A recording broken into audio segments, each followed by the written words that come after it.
Hi guys, welcome in this channel. This is a general reading for Colette.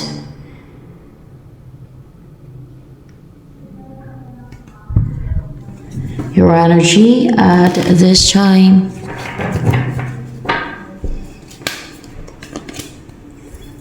Wow, luck, swerte ka. Lucky. It's time for you to pick your reward or yung napanalunan mo o kung ano man to na or else ay para kunin na yung para sa'yo kung ano yung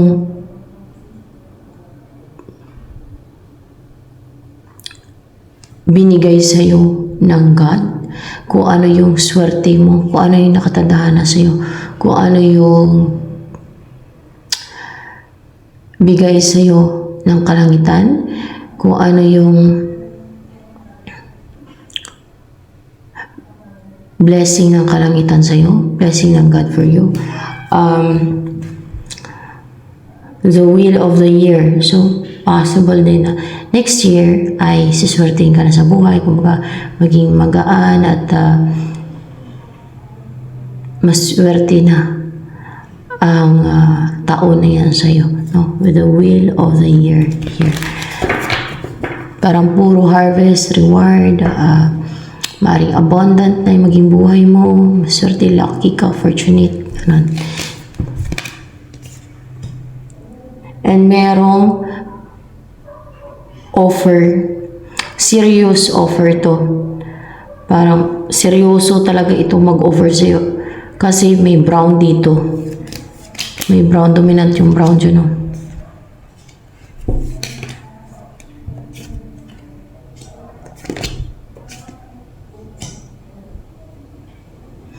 At ito mag-o-offer sa'yo ng cup of love ay pwede ding reversal to sa iba, no? Nag-overthink siya ngayon. Merong deceit dito. Merong deceit na ginagawa kayo, nag-overthink siya, maring inatake yung isip niya. May mga atake. Pero sa kabila ng deceit niya, magtatagumpay pa rin siya na maiabot niya sa yung offer na yan. Kasi seryoso siya at determinado siguro kung ano mga dahil nasa side mo ng luck or kumbaga maring it's time for you to receive that offer na talaga, no? So yan. Malalaman mo din with the moon here na nanginayaan itong person na to. Pero magtagumpay siya na mai-offer niya sa kabila na may nakataka sa isipan niya. Ibig sabihin na may nakatake. Merong mga like conjuration, spells, nakatake yung isip niya na mga ganyan na mga deceitful na solid din ang pagsisisi na they continue keep doing evil, lalo yung mga witchcraft na ganyan ang kanilang gawain kasi may hatol ang God sa mga ganyan. Nasa Bible yan. Hindi basta-basta ang hatol ang God. Eternal na parusa ang hatol ng God sa mga they keep doing evil and they keep sinning and sinning. Diba? Nasa Bible yan. So, 5 of Cups. O kaya kung ano man itong mga attacks, no? Pamaraan ng pang-atake na sa isip ng person mo. Baka mga bulong yan. Alam niyo yung epekto ng bulong? Pwede ka nila utusan. Para bang mga biktima ka ng budol-budol, mga ganon. Bulungan ka nila. May mga orasyon yan. O kaya ay basta mautusan ka nila, parang effect yan, parang wala ka sarili mo, parang lutang, gano'n. Kasi meron namang manipulate yung isip, meron na atake sa isipan mo, parang kinukontrol nila yung isipan mo, gano'n. Sila yung nagmamaneho sa isipan mo, sa buhay mo, sa'yo. Pag once na nakontrol nila yung isip mo, gamit yung mga bulong-bulong nila na yan. Yun yung mga conjuration, spells, orasyon, mga ganyan. At yan, gawain yan. Demonic yan siya. Witchcraft yan. At yung, you know, anong warning ng God sa Bible? Sa mga gumagawa ng witchcraft. Ang mga gumagawa ng witchcraft and sorcery ay doon sa portion na lake of fire na may sulfur ilalagay ang souls na mga gumagawa niyan. Diba? Sabi ng ganyan sa Bible. sa Revelation, hindi ko walang matandaan ko ng Revelation, sa Revelation yun. Meron pating warning ang God din sa Bible. Meron din pating sinasabi ang God sa Bible na sa Exodus 22:18 nata yan. Patayin ang mga mangkukulam. So, ang mga gumagawa ng witchcraft like that, pangkukulam yan eh. Kulam yan, witchcraft yan. So, yan ay gawain ng mga mangkukulam. Witch, kung sa English pa, no? Lahat ng gumagawa ng mga yan, mga orasyon, ritual, conjuration, witch o wizard ang tawag dyan. Kampon ni Satanas, kampon ng kadiliman. Bakit ko nasabing kampon ni Satanas? Ang natitempt dyan na gumawa ng witchcraft ang mga tao, Diablo, fallen angels, ang nakasay niya si Beelzebub. At yan, alam natin na demonic yan siya. At ang kaparusahan niyan ay walang hanggang kamatayan doon sa impyerno. Ng God sa mga gumagawa ng ganyan.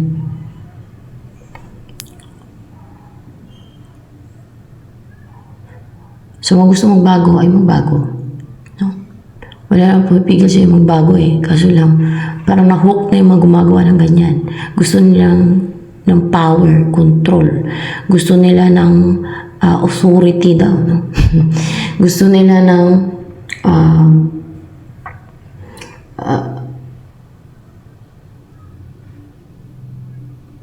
gusto nila na angkinin nyo sa iba. Through that, gusto nilang, umiral ang greediness nila. And yung iba, inggit. So, yan ang pamaraan nila. Para mang-harm, mang-restrict,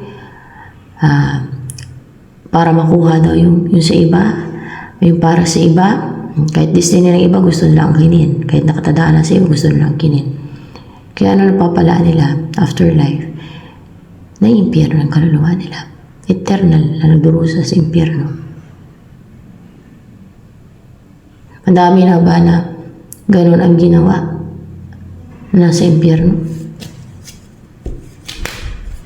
Madami. Madami. Madami talaga. Kasi yun ang warning ng God sa Bible. Kailangan magsalita ang God. O, kailangan ipasulat ng ganyan sa Bible kung hindi yan totoo, hindi yan ang rules niya. May rules ang God, kaso lang, ang tao ay may mga baluktot. May mga tao na gumagawa sila ng sarili nila ng mga rules. And they think they are powerful. Gusto nila, yung mataas sila, powerful sila.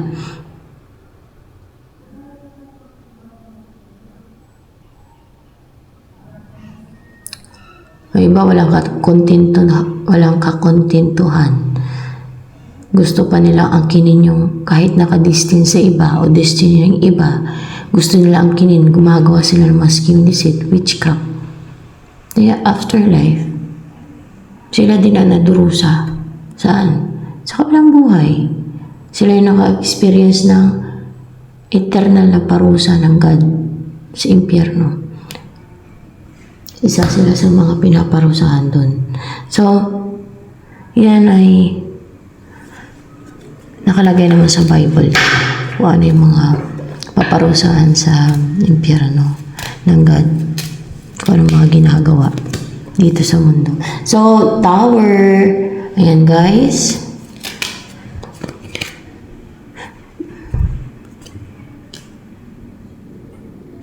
Heart. Pag na-unite kayo ng person mo, you will live in a place na parang secluded siguro to, or para siyang parang sa taas ng bundok tapos may tower dyan. Sa bundok na yan, anong klase ng place yan? Titirahanin niyo. Once na na-unite kayo. Madami daw bulaklak. Okay, yun. Di ba yung mga bulaklak, no? Madami daw bulaklak dyan. Tapos anong klase ng place yung titirahanin niyo pag nagsama na kayo? Pag kinasal kayo, syempre magsama kayo. No? Ganun. Mapuno din yung lugar na yan. Talaga, ma-rejuvenate kayo, masaya kayo sa lugar na yan. Harmonious yung paligid, no? Balance, and full of love kayo sa isa't isa. Bear, maaaring may bear dyan, no? Ang cute pa naman ng mga anak ng bear.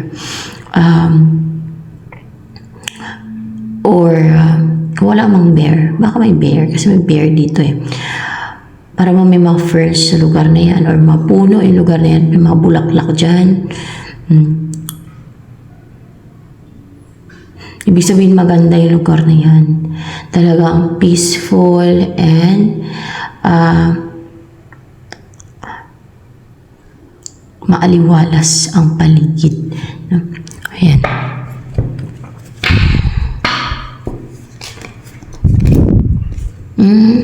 Ganito mapuno talaga yung lugar, guys.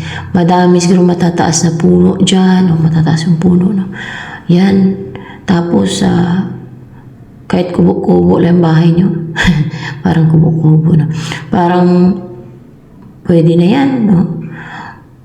Basta masaya kayong dalawa.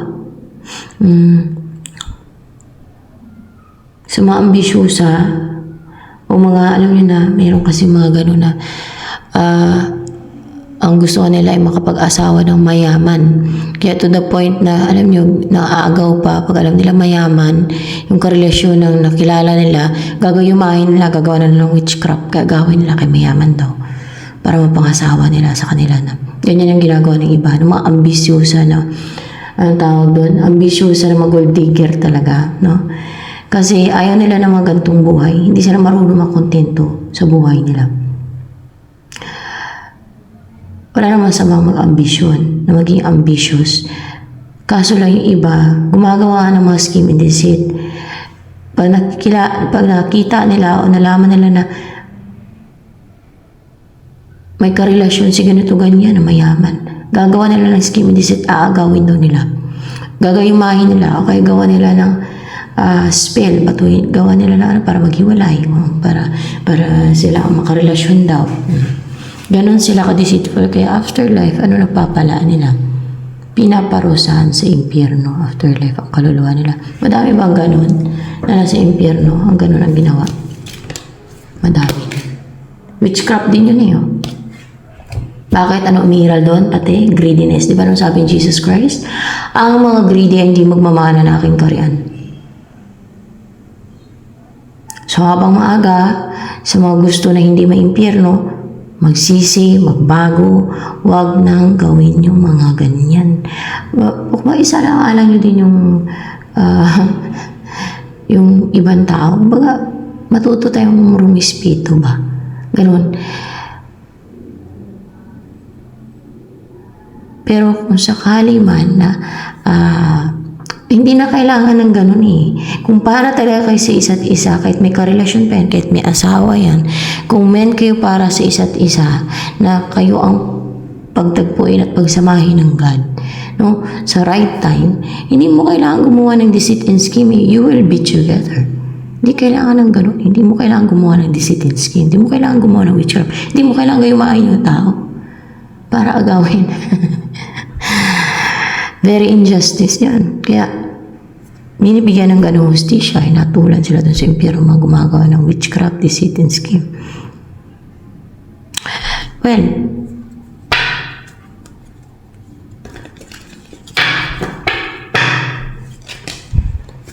okay na to pag mga ganyan, no? Marunong ka lang makontento. Masaya nga yung ganyan, no? Lalo kung malawak yung lugar, no? Mapuno, talagang ma-relax ka dyan at puno ng oxygen, o di ba? Kasi madami puno. Magkakaanak kayo nito. Maring doon yung mabuo yung inyong anak, magiging anak ninyo. Yan.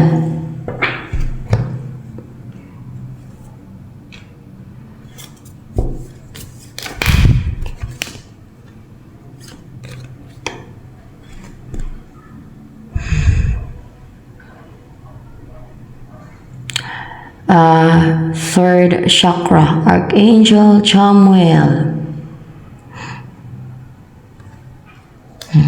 Palakasin na Archangel Chamuel o i-balance niya, i-healing nyo. Third chakra, which is your solar plexus chakra, para mas lalo maging goal-driven, maging positive kayo, ambitious, no? Yan. para maging positive kayo na magsama. Ganyan. At ganun din si Archangel Uriel. Ang mga ganito guys na ginagaidan at sinusuportahan ng mga anghel at celestial being at ng God. Hindi witch and wizard ha. Kasi alam niyo mga witch and wizard, kung kampon kayo ng kadiliman like witch or wizard, evil, scheming, deceitful, ang sumusuporta niya sa inyo, ang mga nag-udyok niya sa inyo, sa kadiliman, evil forces, hindi kayo sa side ng light. Kaya paano kayo suportahan ng liwanag, ng angels? Hindi. Kung magagawa niyo conjuration, spells, witchcraft, hindi kalangitan, hindi God, hindi celestial beings ang magsusuporta sa inyo. Bakit ko sasabi yan? Para makarealize kayo ng katotohanan. Para alam niyo yung katotohanan. Alam niyo kung ano yung mga suporta at nandyan na gumagabay at gagayid o nagumagabay sa mga at binagbibigay ng mga kahilingan ng mga gumagawa ng witchcraft and sorcery, mga conjuration, bulong, mga ganyan, spells, fallen angels, demonyo. Pag mga ganito na suportado ng kalangitan, hindi yan gumagawa ng witchcraft and sorcery. Hindi yan gumagawa ng, hindi yan mahilig gumawa ng evil. Hindi yan siya gumagawa ng mga witchcraft, conjuration, bulong. Kasi may respeto sa God eh. May takot sa God eh. Hindi yan yung gumagawa ng mga scheme and deceit. Hindi deceitful. Kaya suportado ng kalangitan eh. Suportado ng mga anghel. Ngayon kung ikaw ay deceitful, scheming, witch, wizard, gumagawa ng bulong, palipad hangin, barang kulam, hindi kalangitan, hindi anghel, hindi God, hindi Jesus Christ ang suporta sa iyo. Hindi yan sila ang mag-grant o magbibigay ng mga hilingan mo. Kasi bakit? Doon ka nalilinya sa evil forces eh. So kung gusto nyo malinya sa side ng light, hindi doon sa evil forces, magbago kayo. Piliin nyo ang tamang landas ang maging mabuting tao. Huwag pairal na inggit. Walang righteous na tao na pinapairal na inggit at greediness o selfishness. Alam niyo yung taong righteous? Yung righteous, yan ang sinasabi ni Jesus Christ na yan ang makapasok sa langit. Yan ang makakapasok ang mga souls sa langit. Yung mga righteous souls lang ang nakapasok na souls sa langit. Alam niyo yung righteous? Umiiwas kung ano yung righteous na tao. Umiiwas sa paggawa ng masama. Dahil takot sa Diyos, takot sa God. May respeto sa Diyos, may respeto sa God. Sinusunod niyo yung rules ng God. Sinusunod niyo yung rules ng Diyos. Dahil sinabi ng Diyos na huwag mapag-imbot sa kapwa. Huwag maging greedy kaya hindi ka magmamana ng kaharian ko, sabi ng Diyos. Hindi ka maging greedy kung righteous ka, di ba? Hindi ka mapag-imbot o hindi ka inggitira kung ikaw ay righteous. So sa tingin na inggitira pa, greedy, kailangan nyo magbago. Kung gusto nyo, hindi kayo matapon sa impyerno. Pero kung pagpatuloy nyo, bahala kayo. Diyos din naman mag-desisyon. No?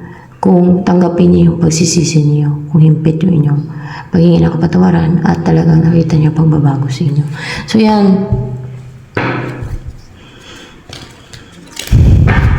So, 7 chakra, Archangel Uriel. Yan ang mag-clear niyo yung judgment niyo, subconscious mind niyo, ang mind niyo, ang crown chakra, para hindi na mabaklouded, para walang mga influences, walang mga conjuration dyan, wala nang control na manipulation, walang mga manipulation, mga ganyan, walang mga spells. The Lord of the Shadows. So, meron dito na nagtatago na ano ba yung elemento? Elemento na sinusundan ka. Well, at mukhang dumidikit pa sa'yo to, pero maseparate mo yan siya sa'yo. Elemento na yan. Huh? Yan kasi ang nagpapatingga. Parang antay ka ng antay siguro ng mga inaantay mo o itong person na darating pero pinapatinggan niya. Yan ang gumagawa ng deceit din. Yung elemento na yan, no? And the high priest, gagabayan ka, no? More clarification with high priest here, baka may ibang meaning yan siya. Ayan pala yung more clarification pa sa high priest. Harm none, and the high priest and the ace of pentacles. Ayan, gagabayan kayo ng person para magkaroon ng balance. May ano dito, may parang timbangan, no? At wala na makapang-harm sa inyo once na nagsama kayo. Protected kayo eh. O harm none, no? Wala makapang-harm sa inyo. Mag-umpisa na kayong magsama. Mag-ikakasal kayo ng person na to at gagabayan kayo para makasal kayo, magsama kayo sa isang bahay. Mag-umpisa na kayo na yung mag-commit sa isa't isa, magsama, bilang mag-partner, ganun.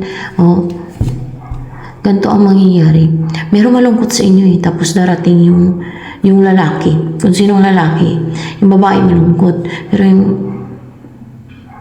malungkot kasi wala yung lalaki. Ayan. At magkakaroon na ng stability sa kanya na pagka na-offer niya itong cup of love, kasi darating yung lalaki, may offer na cup of love, maging stable na at secured and stable yung emotion ng babae. No? Kumbaga, magsasama na, no, sa isang bahay. Yan. Ganun ang mangyayari. May magte-take na action, may paparating. No? Ito na yung ma-unite kayo, maging close kayo, makagaanan yung loob. Kumbaga, maging magaan ang loob ninyo sa isa't isa at home, gano'n. Mamuhay ka ng peaceful. Parang yung buhay ninyo ay nandun din yung excitement, passionate kayo, you will do exciting things together, at masaya kayo together, no, na peaceful ang inyong buhay, baka palagi kayo magpipiknik, ganyan. Malapit ang loob ninyo sa isa't isa, and ito yung parang ino-oppress kayo, parang isinusulsulan kayo, like mga bulong nila, no, na kinukumbinsi kayo na, kunwari ay si person mo kinukumbinsi o ikaw man, na huwag mag-take na action, no, sa'yo, o kung ikaw man huwag ka mag-take na action, kung sino yung lalaki sa inyo, sinusulsulan, no, parang kinukumbinsi, huwag ka mag-take na action kay person mo, huwag mo siyang kontakin, huwag mo siyang kausapin. Mga ganun. O kaya kung ikaw naman ay babae, susulan ka nila, kumbinsin ka nila gamit yung mga bulong ng mga spell, mga conjuration, o kaya mga kung ano pang witchcraft na ginagawa nila, o mga scheme, o kung elemento mang gumagawa, kung ano man yung mga scheme and deceit nila, na huwag mo tanggapin yung offer ng person mo. I-reject mo, mga ganun, no? Kasi yung lalaki talaga magpupurso eh. So, ayan. So, magkakaroon na kasi ng ending, no? End of a cycle, yung parang kinukumbinsi kayo o ino-oppress, kinukumbinsi na pasunod din sa kanilang will, no? So, ayan.